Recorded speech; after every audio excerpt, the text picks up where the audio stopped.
Good evening. So today I have the pleasure of hosting one of my seniors from IIM Ahmedabad, Hitesh sir, and he has been the author of a book called Quietly Connected.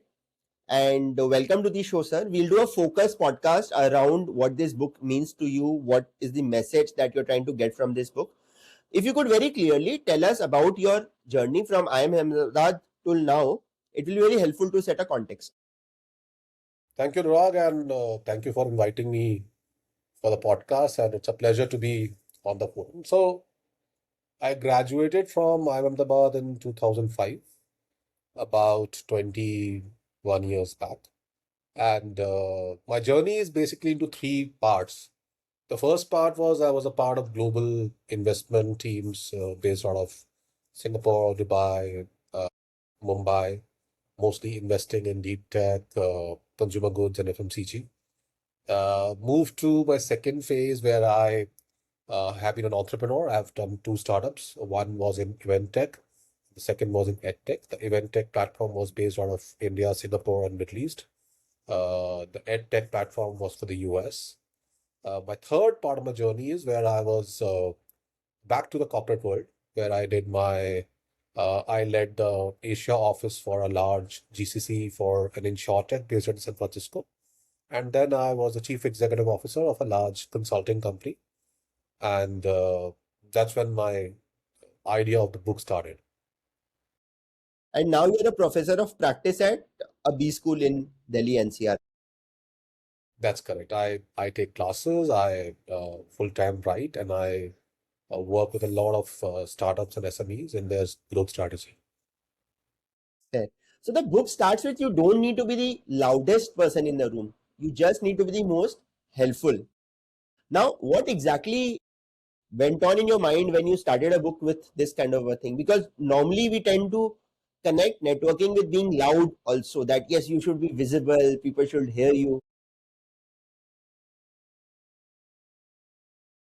So, you're right, absolutely. So, I think networking has always been, like if you look at all the books written about networking and the hacks about networking, it's about how, your hand should be firm, how to introduce yourself, a free-flowing English, what you wear, etc., attending events, etc. But I have been sort of known in the entire journey as among the better network people.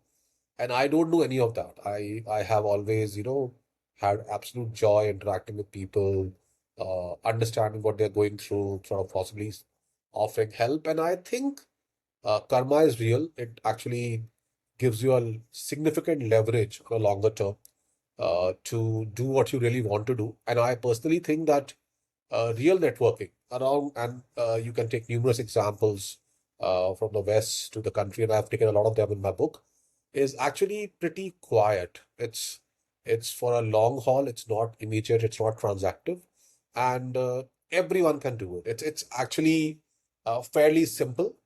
We have been doing this when we were younger in our earlier kindergarten. It's just that the corporate world and how we have been molded has sort of changed how we start thinking of it.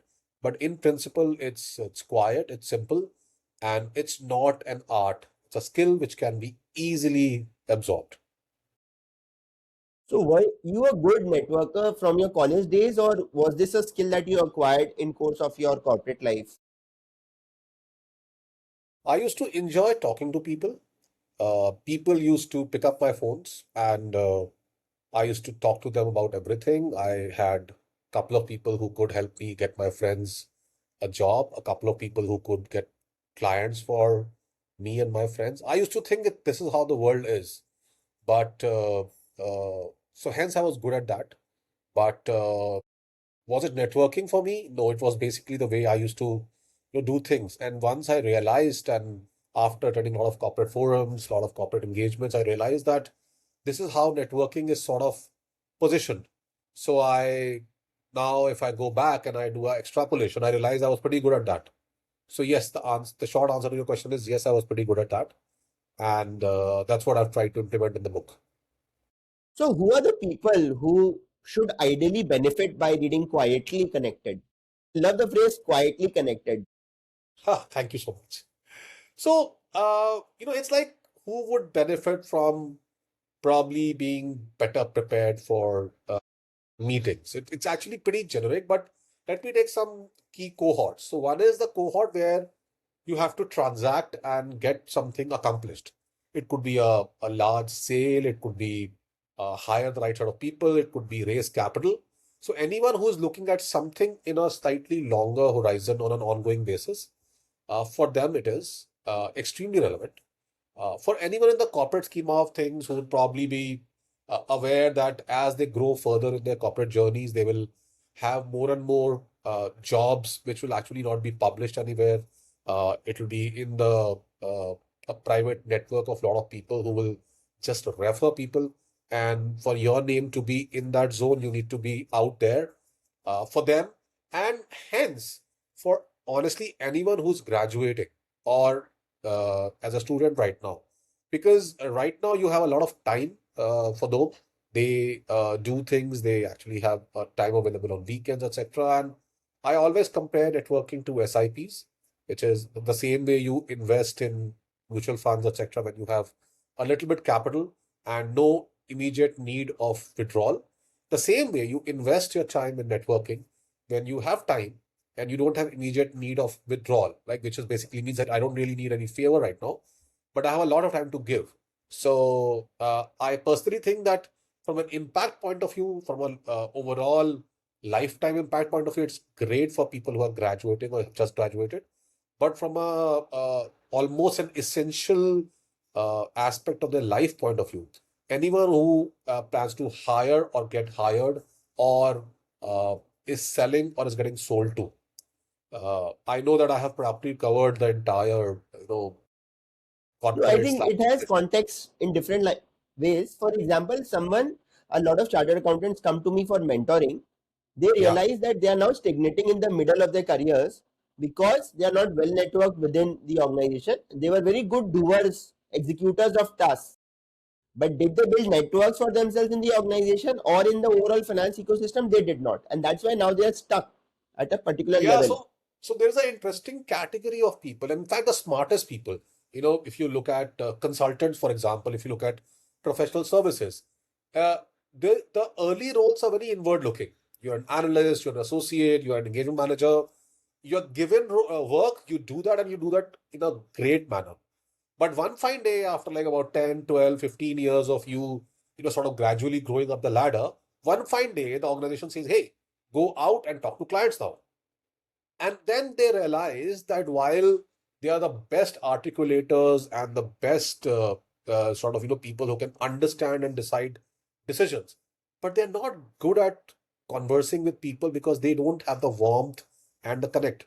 And I think that that's a area where I strongly recommend all my friends who are in the big fours, in the MBBs, in the professional services like tech services, tech consulting, etc., that they should definitely invest a lot of time, especially in their early mid careers in this, because when they are partners or when they are associate partners or managing partners, they would be raising the entire burden of their client engagements, stakeholder management. And by the time they reach there, they realize that they're really not prepared. So that's a very impressive and high quality zone which you mentioned. I can add my bit here. So in 2022, my long stint in corporate, 16 years or so, suddenly got to a halt. And I realized that now, if I'm starting a firm, it is all about networking and how I'm connected to people, the warmth that I have built over the years. Because otherwise, my technical skills of execution, which was very relevant in a corporate environment, today are only secondary to my networking skills. In fact, Anurag, I talk very extensively about the time trust matrix. And I always say that the best conversations which create impact need to have the right amount of time and the right amount of trust. Now, what we do is when we block a time, like for example, we blocked a time right now, time is typically given because I may or may not know you, but you give time for that. But trust is typically built. And if you have trust already built in, which is basically by what you do, what you interact with, what you speak about, if your brand and the associated trust is built, then how it works is that the opportunities start hunting for you. Because imagine a boardroom in, let's say, a Chennai, where someone is talking about, hey, we should look at a great chartered accountant who can do this for me. And if in that room someone knows you because you have interacted with them and there's trust, then pulling out that into a great conversation is always easy, because people do not, and I think I go this, it's a very controversial statement to make, but people never hire the most skilled people. They hire the most trustworthy people, Exactly. because skill is a baseline. Skill is like, you need to have that to achieve something, but then what is the differentiator? So if I can trust you that if shit hits the fan, I can trust you with taking me through and making my work stand out. That's all that matters. And trust, building trust in the entire process of that is, I don't know, the world calls it networking. I just called it relationship building. And that's what I talk about. That trust is almost a veto when it comes to getting considered, creating opportunities, raising capital, everything. And yeah, I have an entire chapter on trust, in fact. Yeah, absolutely. I've read that. Now, Yes. there's this kid in Agra who's got just a phone line. So, what was the context in which that happened? So, my childhood is pretty interesting. I have, my grandparents came from Pakistan when that partition happened, and there was a refugee colony in, Agra, the kind of colonies where, everyone knows everyone. Uh, my electricity bill is due. I'll tell my uncle that, uncle, if you're going, here's the money, please pay my electricity bill. Someone is going to buy tomatoes. I'll ask them, "Okay, please get me half a kilo tomato extra." The kind of community which is closely knit. And honestly, I see a lot of people who've actually come from those kind of, backgrounds. So my dad used to be in BSNL, and hence we had a phone. Now, unlike today, where I can doom scroll Instagram all day and watch videos on YouTube, we had nothing to do. So, you study, you sort of play a bit, and then what do? So I had this habit of checking in. So I used to call my friends, okay, what's going on? What chapter are you on? Where are you planning to go? What are your vacation plans? How's auntie? How's uncle? And I realized that that habit did two things. One is it gave me solace, that I really enjoy doing that. Second is everybody knew what I am doing, what are my areas of struggle. I used to say that, I don't understand thermodynamics. I'm trying to study this chapter. My mom is struggling because, we have to buy a new refrigerator. I'm thinking of this one, etc. And I realized that it started coming back to me. Okay, hey, I understood this concept. I remember you mentioned, let's catch up. I'll take you through. Or, someone is coming from the US. You said you want this wire for your circuit. I'll get it for you.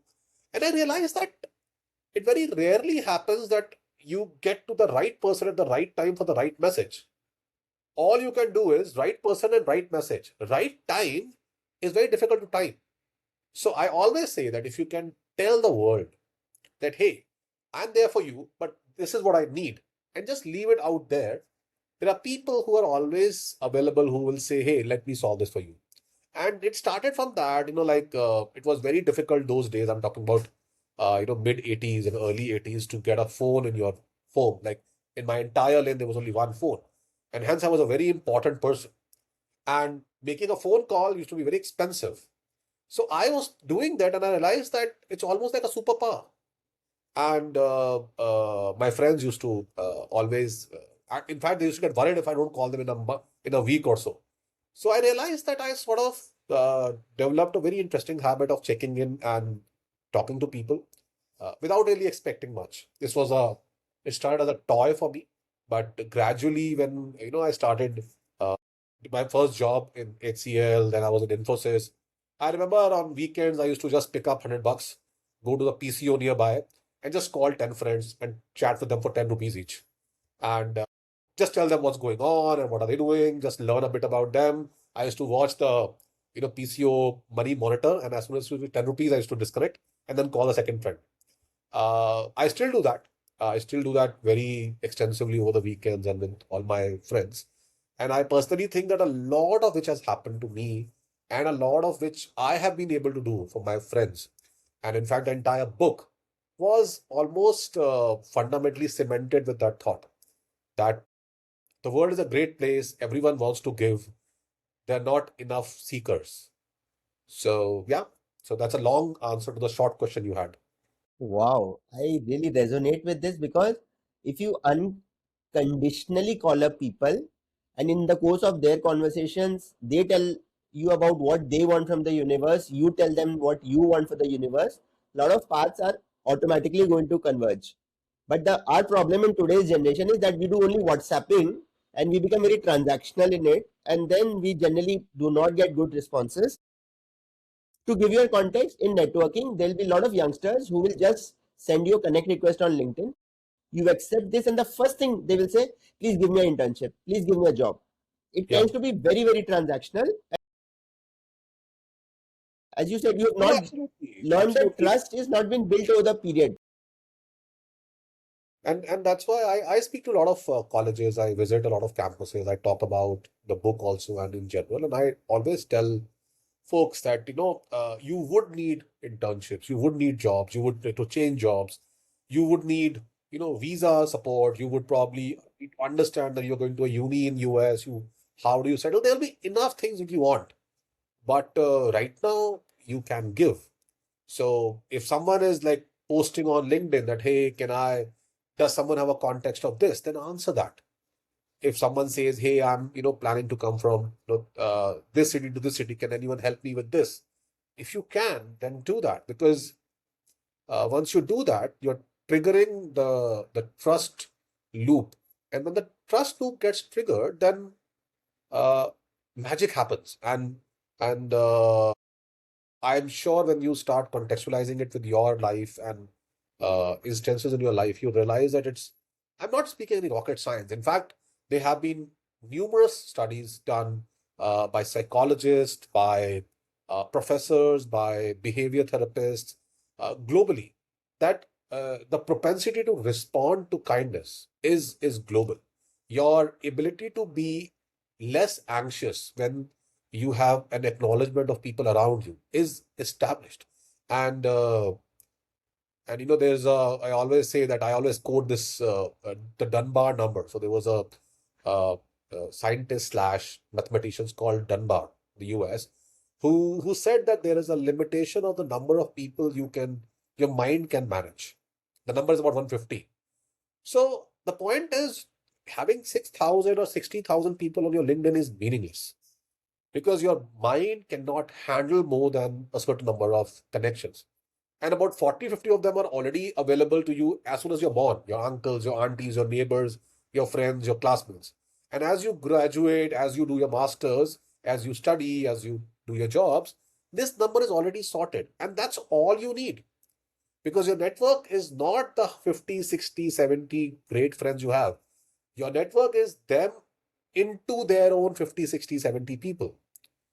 And if you have 2,500 people who are available at your disposal, and they trust you and you trust them, then I can assure you with absolute conviction that there is nothing that you can need in your life which cannot be sorted by 2,500 disparately highly qualified people. So you have it available. It's almost given on a platter to you. You just don't use it. So that's what my book is all about also. So, if I read the book, there is one very interesting line that struck me. It was that networking feels like using people, and that's a trap in which a lot of people fall. Yeah. And Yeah. how does one overcome this mental baggage that if I'm asking people for something which I want, it is using those people? Because it is. So, if you transact, then you're asking for an immediate response. But if you help first, so I always say that, the point is, if you have treated networking the way you have been told, then that means you just ask people what you want and then go away from that. However, real networking is when you sort of put your stakes on the table. You basically offer to help, and then just hope that the person in front of you sort of helps you too. And it's pretty scientific that way. That if there are adequate number of people, in sales we always say that if you have 2,000 people who will buy your product, and if you're talking to all 2,000, there's a fraction of which will have to buy, because there's a larger fraction which will not buy because their transaction, their ability to spend, etc., may not meet.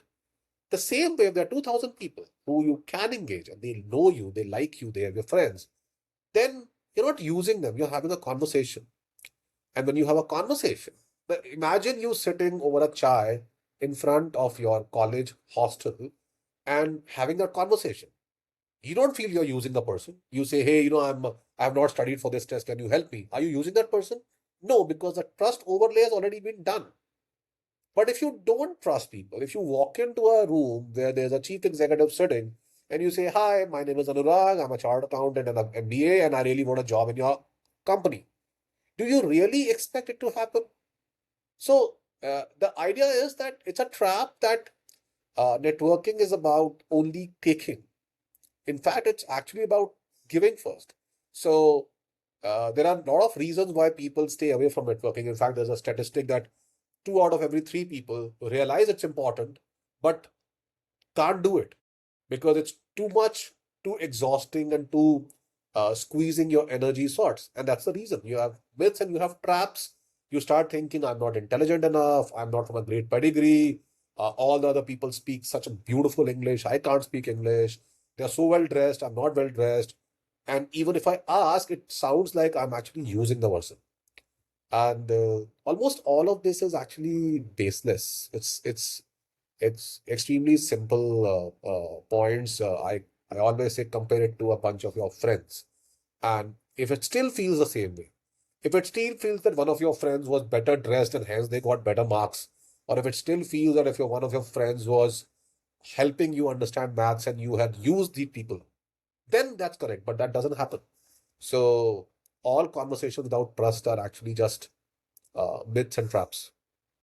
Brings me to the fourth question. There's another part of the book which says, but I can't network because I'm too shy.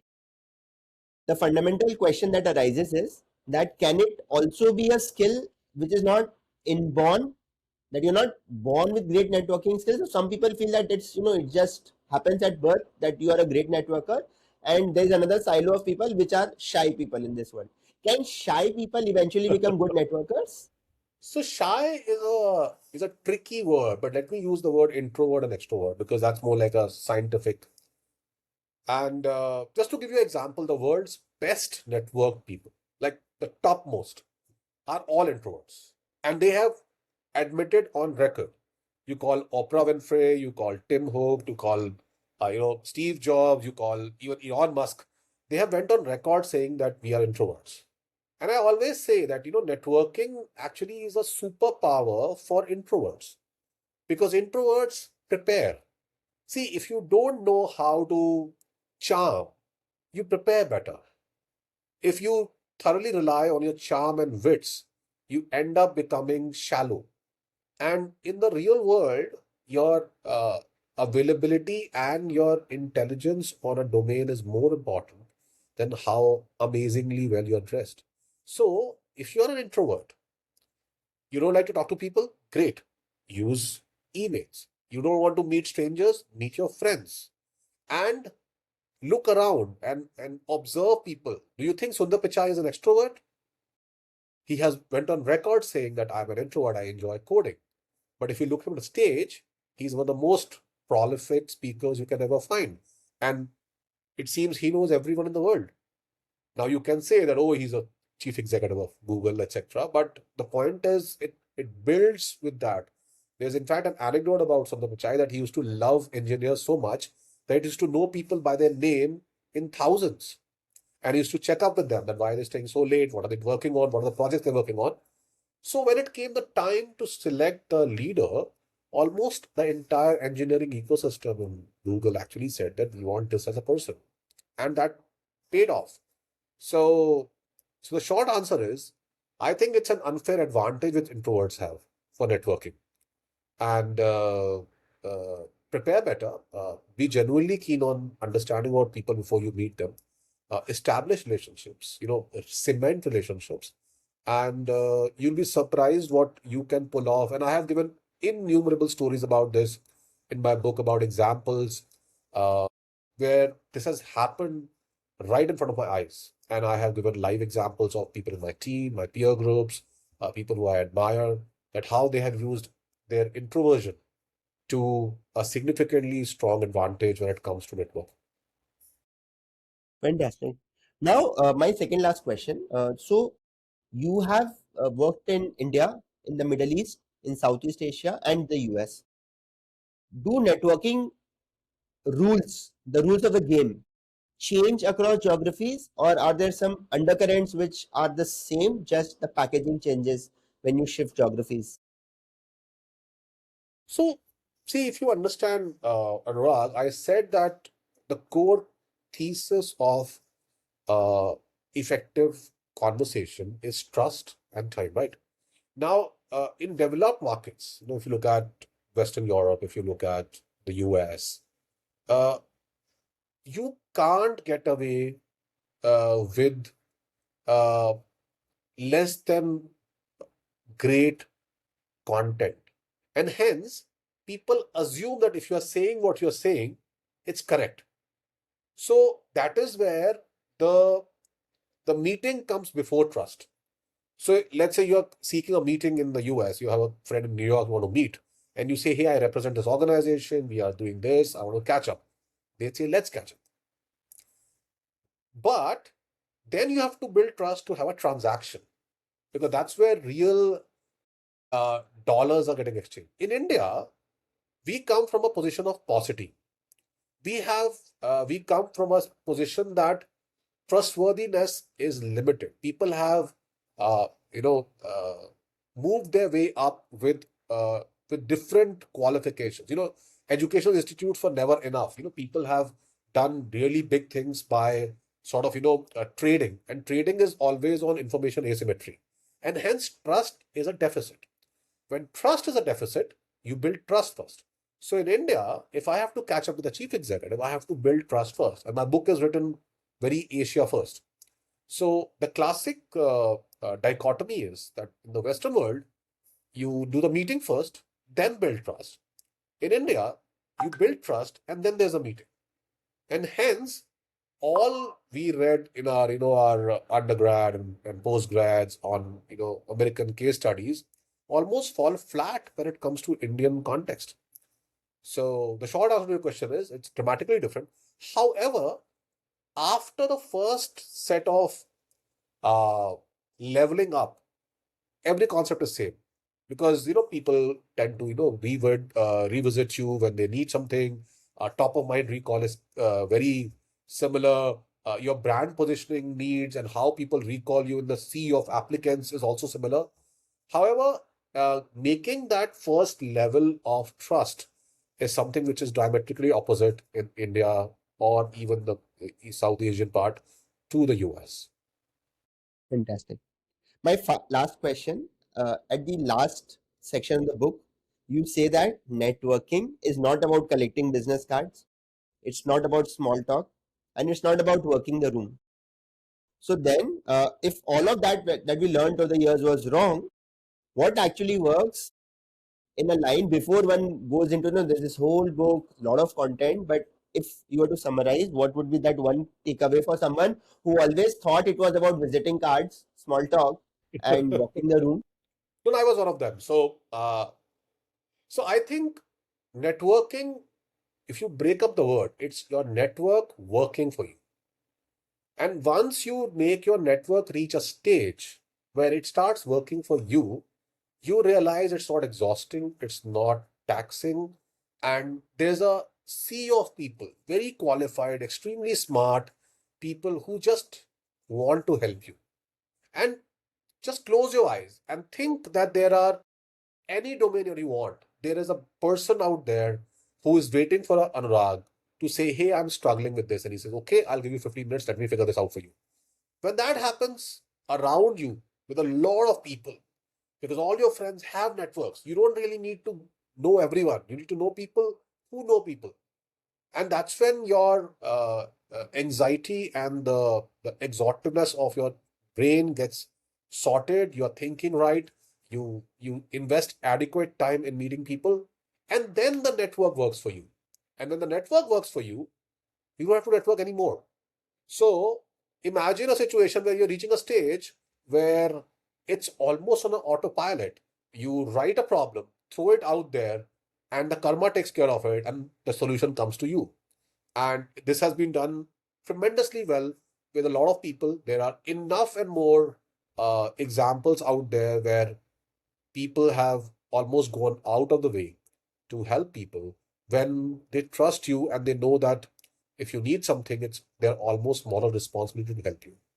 But if you have got it to a stage where your network starts working for you, and it's not about working the room, it's not about business cards, it's not about having 20,000 LinkedIn connections, it's not about attending every networking event out there.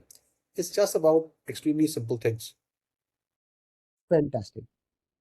Thank you so much, sir, for sparing time out.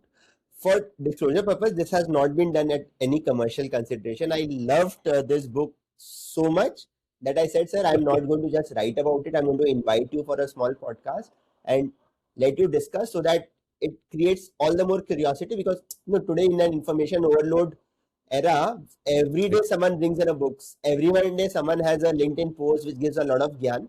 But I thought someone can come see you authentically and that is going to make a lot of difference to their decision No, to thank you read this. so much, Anurag, for you've been very sweet about it. I think I am honestly blessed to. I wrote the book because I realized that a lot of my friends, in fact, my network worked for me. I used to write about it on LinkedIn, etc. And my friends said, "Why don't you write a book?" And I wrote a book. It was released towards the last week of May. It's almost been a month and a half now, and the response has been phenomenal. I have been inundated with almost it's like the universe is sort of telling me that this was a great thing to do, and thanks to sweet folks like you who have almost come from nowhere to read the book, love it, and sort of reach out to talk about how you liked it and get me to forums like this. So I'm honored to be a part of this forum, and thank you so much for Thank you, taking time sir. to read. And hopefully all your readers and viewers will have a look. Thank you so much, Anurag. Thank you. Yeah.